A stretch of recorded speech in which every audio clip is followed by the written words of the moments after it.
شادی شدہ ایک بچے کی ماں رہ چکی ہو، یہی کہا تھا نا تم نے؟ عنایہ کی رنگت سفید پڑی تھی۔ جی یہی سچ ہے۔ عنایہ کی بات سن کر عالم سکندر نے گھور کر اسے دیکھا۔ ثبوت دو لڑکی کہ تم ایک بچے کی ماں رہ چکی ہو اور اپنے بچے کو تم نے فیڈ بھی کرایا ہے۔ چلو اتارو یہ دوپٹہ، مجھے ثبوت دیکھنا ہے۔ عالم کے منہ سے یہ سن کر عنایہ غصے سے آگ بگولا ہوئی تھی۔ کہنے لگی یہ کیا بدتمیزی ہے، آپ کو شرم نہیں آتی؟ یہ سن کر عالم اس کے قریب آیا اور اپنے موبائل پر ایک ویڈیو دکھائی، جسے دیکھ کر عنایہ کے ہوش اڑے تھے۔ وہ تو سوچ بھی نہیں سکتی تھی کہ وہ شخص اتنی گھٹیا حرکت بھی کر سکتا ہے۔ میں اچھے سے جانتا ہوں کہ جب عورت فیڈ کرواتی ہے تو اس کی فگر کیسی ہوتی ہے اور ایک کنواری لڑکی کی فگر کیسی ہوتی ہے۔ اب خود سے دوپٹہ اتارو گی یا پھر میں؟ یہ کہتے ہوئے عالم نے عنایہ کے گلے میں ہاتھ ڈال کر اس کا دوپٹہ پکڑا۔ عنایہ کی جان نکلی تھی۔ وہ کہنے لگا مجھے دیکھنا ہے کہ تم مس عنایہ، آپ جانتی ہیں کہ میں آپ کو یہ نوکری کیوں دے رہا ہوں اور آپ کو کیا کرنا ہے؟ عالم سکندر نے ماتھے پر بل ڈالے کہا تھا۔ جی سر، میں جانتی ہوں۔ عنایہ گھبرائی تھی۔ 35 سالہ وہ شخص چیل کی نظر رکھتا تھا، ایک زیرک نظر۔ اس نے عنایہ پر ڈالی اور پھر کہنے لگا میرے بیٹے کو ماں کی فیڈ کی ضرورت ہے اور اس کے لیے میں آپ کو لاکھوں روپے دینے کو تیار ہوں۔ عالم سکندر کی آر پار ہوتی نظریں عنایہ پر تھی، ایسی چپتی نظریں کہ وہ گھبرا رہی تھی، بار بار اپنا دوپٹہ ٹھیک سے لے رہی تھی، کیونکہ بار بار عالم سکندر کی نظریں عنایہ کی زینت پر جا کر ٹک جاتی تھی۔ جی سر، میں جانتی ہوں۔ یہ کہتے ہوئے وہ اپنی ریوالونگ چیئر سے کھڑا ہو گیا۔ لڑکی بے حد خوبصورت تھی، موٹی موٹی غلافی آنکھوں والی، اس پر بے حد نروس بھی۔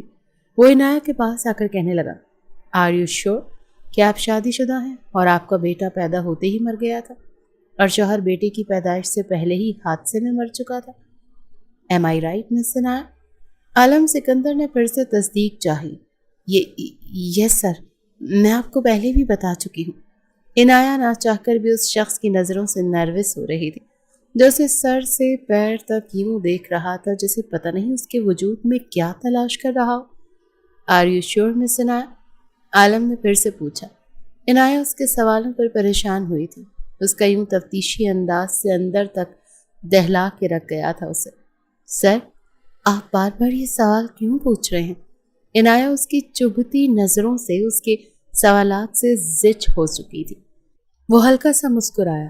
نہیں مس عنایہ، بس یوں ہی، کیونکہ آپ کو دیکھ کر ایسا لگتا نہیں کہ آپ میرڈ ہیں۔ یہ سن کر عنایہ کی رنگت اڑی تھی۔ نو سر، وہ بری طرح گھبرائی تھی۔ اس کی بدحواسی دیکھ کر عالم سکندر کی مسکراہٹ گہری ہوئی تھی۔ کہنے لگا مس عنایہ، اتنا نروس کیوں ہو رہی ہیں؟ میں نے آپ سے کوئی ثبوت تو نہیں مانگا، میں تو آپ کی بات پر اعتبار ہی کر رہا ہوں۔ اب تک عنایہ کہنے لگی آپ بار بار ایک ہی سوال کیوں پوچھ رہے ہیں؟ وہ کہنے لگا بس ایسے ہی، تجربے کی بنیاد پر بات کر رہا ہوں۔ خیر، میری طرف سے آپ کی یہ نوکری پکی ہے اور اپنی بات کی وجہ بھی آپ کو بعد میں بتاؤں گا کہ میں نے یہ سوال آپ سے کیوں کیا۔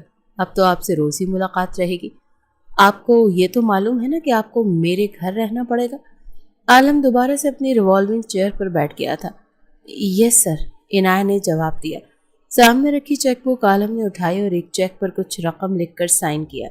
پھر ایک ایگریمنٹ پیپر عنایہ کے سامنے رکھا۔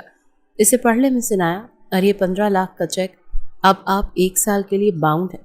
آپ میرے بیٹے کے ساتھ ہی رہیں گی، مجھ سے پوچھے بغیر آپ کہیں جا نہیں سکتی، کسی سے مل نہیں سکتی۔ عنایہ نے ایک سرسری سی نظر ایگریمنٹ پر ڈالی، پھر سائن کر دیا اور 15 لاکھ کا چیک لے کر سیدھا ہاسپٹل پہنچی تھی، جہاں اس کا چھوٹا بھائی ایڈمٹ تھا۔ وہ کینسر کا مریض تھا اور اسی لیے ہاسپٹل میں اسے ایڈمٹ کروایا تھا، مگر علاج کے پیسے نہیں تھے۔ 6 ماہ کے پیسے عنایہ جمع کروا چکی تھی، باقی پیسوں کا انتظام اس نے کیسے کرنا تھا وہ نہیں جانتی تھی۔ ماں باپ حیات نہیں تھے۔ عنایہ کی کل کائنات اس کا بھائی تھا، اسی لیے اس نے جھوٹ بول کر یہ نوکری حاصل کی تھی۔ وہ غیر شادی شدہ تھی، لیکن زیادہ پڑھی لکھی نہیں کہ اچھی جاب ملتی جب سے اسے اپنے بھائی کا علاج کروا سکتی۔ اسی لیے عالم سکندر کے آفر کے بارے میں پتہ چلا تو وہ قسمت آزمانے کے لیے چلی آئی۔ بہت سی شادی شدہ خواتین آئی تھیں اس کے بیٹے کی رضائی ماں بننے کے لیے، مگر اسے عنایہ پسند آئی۔ کافی خوبصورت اور حسین لڑکی تھی، باقی خواتین سے بالکل مختلف۔ عالم سکندر نے بڑے غور سے اس کے سراپے کو دیکھا تھا اور باقی کی ساری خواتین کو ریجیکٹ کر دیا تھا۔ سامنے عنایت جیسی حسین لڑکی کو دیکھ کر عالم سکندر کا دل یک بارگی سے دھڑکا تھا۔ بیٹے کے لیے وہ عنایت کو فائنل تو کر چکا تھا، لیکن عنایت کو پہلی نظر دیکھتے ہی اسے یہ نہیں لگا تھا کہ وہ شادی شدہ ہے یا ایک بچہ پیدا کر چکی ہے۔ وہ چھوئی موئی سی لڑکی اسے کہیں سے شادی شدہ نہیں لگ رہی تھی، لیکن اس پہلی نظر میں دل کو ضرور اچھی لگ گئی تھی۔ جان بوجھ کر اس نے اس کے لیے ایک ایسا ایگریمنٹ تیار کیا جس کے تحت عنایت کو اس کے گھر پر رہنا تھا، اور عنایت کی مجبوری تھی، اسی لیے وہ بھی تیار ہو گئی۔ اتنا تو عالم سکندر کو بھی اندازہ ہو گیا تھا کہ لڑکی مجبور اور بے بس ہے، اور یہ کام کسی نہایت مجبوری کے تحت ہی کر رہی ہے۔ وہاں آنے والے اور بھی بہت سی خواتین مجبوری کے تحت ہی آئی تھیں، لیکن کوئی بھی حسن اور خوبصورتی میں عنایت کا مقابلہ نہیں کرتی تھی۔ بہرحال عنایت ڈرائیور کے ساتھ عالم سکندر کے گھر پہنچ گئی تھی۔ ملازمہ سے ارحم کے کمرے میں لے گئے۔ ارحم اس کا چھوٹا بیٹا تھا، بالکل چند ماہ کا، اور اس وقت رو رو کر بے حال ہو رہا تھا۔ ملازمہ کہنے لگی اس کا فیڈر ہے، ابھی تو اسے فیڈر سے فیڈ کروا دیں۔ صاحب نے کہا ہے کہ پہلے آپ کو اچھی خوراک دی جائے گی تاکہ بچے کو طاقت مل سکے، کیونکہ صاحب کے مطابق آپ کافی کمزور ہیں۔ یہ سن کر عنایت کچھ تذبذب کا شکار ہوئی تھی۔ اس نے ملازمہ کے ہاتھ سے فیڈر پکڑا اور گود میں اس ننھے منھے سے وجود کو ڈال کر فیڈر پلایا۔ کچھ ہی دیر میں وہ سو چکا تھا۔ بچہ کافی صحت مند تھا، دیکھ کر یہ نہیں لگتا تھا کہ اسے کوئی ایسی بیماری ہے جس کے لیے اسے ماں کے دودھ کی اشد ضرورت ہے۔ بہرحال وہ اپنے بیگ میں دودھ کا ڈبہ اور فیڈر وغیرہ سب رکھ کر لائی تھی، کیونکہ اسے ڈبے کا ہی دودھ پلانا تھا، کیونکہ نہ تو وہ شادی شدہ تھی، نہ ہی اس کا کوئی بچہ پیدا ہو کر مرا تھا۔ یہ سب اس نے اپنے بھائی کے لیے جھوٹ بولا تھا، لیکن یہ کام وہ چپکے سے کرنا چاہتی تھی، کسی کو بھی بتائے بغیر، تاکہ اس کی نوکری بھی چلتی رہے اور اس کے بھائی کا علاج بھی ہوتا رہے۔ بہرحال بچہ سو چکا تھا اور بچے کو سنبھالنے کے علاوہ عنایت کا اور کوئی دوسرا کام نہیں تھا۔ کچھ دیر وہ کمرے کا جائزہ لیتی رہی۔ کمرے میں اے سی آن تھا، کمرہ کافی ٹھنڈا تھا۔ اس نے بچے پر کمفرٹر اڑا دیا، اپنے بھائی کے بارے میں سوچنے لگی۔ اس کے لیے دعائیں کرتی تھی کہ اسے کچھ نہ ہو، لیکن وہ بہت کمزور ہو چکا تھا۔ ڈاکٹر نے کہا تھا کہ اگر اس کا علاج 6 ماہ مسلسل چلتا رہے گا تو انہیں امید ہے کہ وہ اس بیماری سے لڑ سکے گا اور صحت یاب بھی ہو جائے گا۔ اسی لیے اس نے اتنا بڑا قدم اٹھایا تھا۔ پہلے ہی نوکری سے گھر کے اخراجات تو پورے ہو رہے تھے، لیکن بھائی کی بیماری پر لاکھوں کا قرضہ تھا۔ ابھی تو اسے یہ نہیں پتا تھا کہ 6 مہینے بعد وہ مزید 15 لاکھ کا انتظام کیسے کرے گی۔ بچے کو ہاتھ سے تھپ تھپاتے ہوئے وہ یہی سوچ رہی تھی جب اچانک سے کمرے کا دروازہ کھلا۔ بنا دستک دیے عالم سکندر اس کے کمرے میں داخل ہوا۔ وہ ہڑبڑا کر اٹھ بیٹھی، اپنا دوپٹہ درست کرنے لگی۔ ناگواری سے ماتھے پر بل پڑے تھے۔ عالم شاہ اسی کو دیکھ رہا تھا۔ کہنے لگی آپ کو دروازہ نوک کر کے آنا چاہیے تھا۔ وہ کہنے لگا گھر میرا، کمرہ میرا، میں بھلا کیوں نوک کر کے آؤں؟ عالم سکندر کبھی بھی اجازت لے کر نہیں آتا۔ یہ سن کر عنایت کے ماتھے کی لکیریں گہری ہوئی تھی۔ کہنے لگی یہ ایک بری سی بات ہے، اخلاق کے بالکل خلاف۔ انسان کو دروازے پر دستک دے کر آنا چاہیے۔ وہ کہنے لگا یہ اخلاقیات درس آپ کسی اور کو دیجیے گا مس عنایت۔ ابھی 15 لاکھ دیے ہیں میں نے آپ کو، اس چیز کے لیے نہیں کہ آپ مجھے اخلاقیات کا سبق پڑھائیں۔ پھر ملازمہ کو آواز دے کر کہنے لگا جو مینیو میں نے دیا تھا وہ تیار ہو گیا؟ ملازمہ کہنے لگی جی صاحب سب کچھ ریڈی ہے۔ وہ کہنے لگا ٹیبل پر کھانا لگائیں۔ پھر عنایت کی طرف متوجہ ہو کر کہنے لگا مس عنایت آپ کھانا ڈائننگ ٹیبل پر کھائیں گے اور میرے سامنے کھائیں گے۔ میں نہیں چاہتا کہ آپ خوراک میں بد احتیاطی کریں اور میرا بچہ کمزور ہو جائے۔ چلے میرے ساتھ کھانا ٹیبل پر لگ چکا ہوگا۔ عنایت کو اس کی بات سمجھ نہیں آئی۔ بہرحال وہ باہر آئی تو ٹیبل پر کھانا لگ چکا تھا۔ گوشت کا سالن تھا، ساتھ میں قیمہ آلو بھی تھا، اس کے علاوہ چکن ٹکا بھی موجود تھا۔ یوں کہنا زیادہ مناسب ہوگا کہ سب چیزیں گوشت اور چکن سے بنی ہوئی تھی۔ عنایت زیادہ تر سبزی اور دالیں کھانے کی شوقین تھی، کچھ قسمت نے بھی یہی کھلایا تھا۔ وہ ٹیبل پر بیٹھ گئی، پھر عالم سکندر سے کہنے لگی اپنی ملازمت سے کہیے کل کوئی دال سبزی بھی ساتھ بنا لے، میں اتنا زیادہ گوشت اور چکن کھانے کی عادی نہیں ہوں۔ عالم سکندر کہنے لگا کھانا آپ کو میری مرضی سے کھانا پڑے گا، یہاں پر آپ کو ہر چیز میری مرضی سے ہی کرنی پڑے گی مس عنایت۔ یہ سن کر عنایت کو کچھ عجیب سا لگا تھا۔ وہ شخص تو اس سے یوں بات کر رہا تھا جیسے اس کا مالک بن بیٹھا ہو۔ وہ کہنے لگی میں آپ کی بات کا مطلب نہیں سمجھی مسٹر عالم، آپ کہنا کیا چاہتے ہیں؟ وہ کہنے لگا میں نے تو سیدھی سی بات کی ہے۔ دیکھیں مس عنایت آپ کی خوراک کا تعلق میرے بیٹے کی صحت سے ہے۔